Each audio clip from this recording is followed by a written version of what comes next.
श्रीराम समर्थ. अनारस्याचे वाण दान करण्याचा संकल्प व पूजा. आसनावरती पूर्वाभिमुख बसावं. ज्यांना वाण द्यायचे ते जर उपलब्ध असतील तर त्या व्यक्तीला आपल्यासमोर आपल्याकडे तोंड करून बसायला लावावं.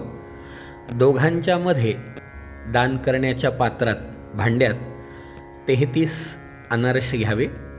त्यावर दक्षिणा, दिवा, पीस झाकून ठेवावा.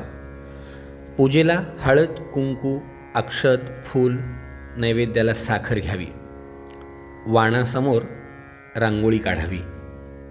डोळ्याला पाणी लावावं. अपवित्र पवित्रो वा सर्वावस्थांगतोपि वा यः स्मरेत् पुंडरीकाक्षं सबाह्यभ्यन्तरशुचिः सर्वं शुचिः. नमस्कार करावा. मातृदेवो भव, पितृदेवो भव, आचार्यदेवो भव, अतिथिदेवो भव, सर्वेभ्यो देवेभ्यो ब्राह्मणेभ्यो नमो नमः.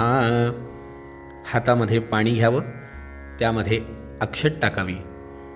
तिथी विष्णुस्तथा वारो नक्षत्रं विष्णुरेव च योगश्च करणञ्चैव सर्व विष्णुमयं जगत. एवं ग्रहगुणविशेषण विशिष्ठायां शुभपुण्यतिथौ आपल्या गोत्राचा उच्चार करावा. आपल्या नावाचा उच्चार करावा. म्हणावं, मम त्रयस्त्रिंश देवतात्मक विष्णुरूपी सहस्त्रांशु श्री पुरुषोत्तम प्रीतिद्वारा निखिल पाप प्रशमन पूर्वं पुत्रपौत्र युत धनधान्य क्षेम समृद्धि लोकद्वय सुख हेतु पृथ्वीदान फल प्राप्ति पूर्वक अपूप छिद्र समसंख्य वर्ष सहस्रावधि स्वर्लोक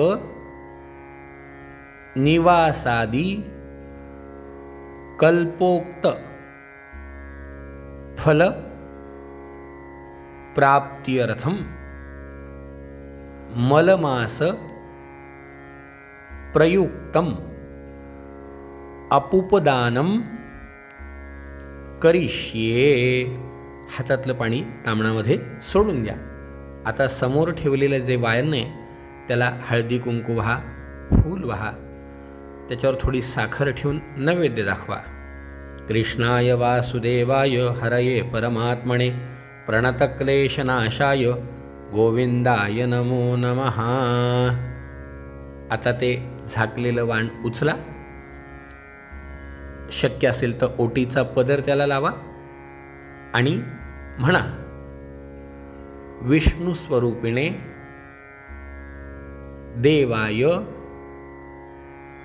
इहदान तुभ्य अहम संप्रददे प्रतिगृह्यताम. आता समोर घेणाऱ्या व्यक्तीने म्हणा, प्रतिगृह्णामी. ज्यांनी वाण दिलंय त्यांनी म्हणा, कृष्णार्पणमस्तु. अशा प्रकारे आपण अनारशाचे वाण संकल्पयुक्त पूजा करून दान करू शकता.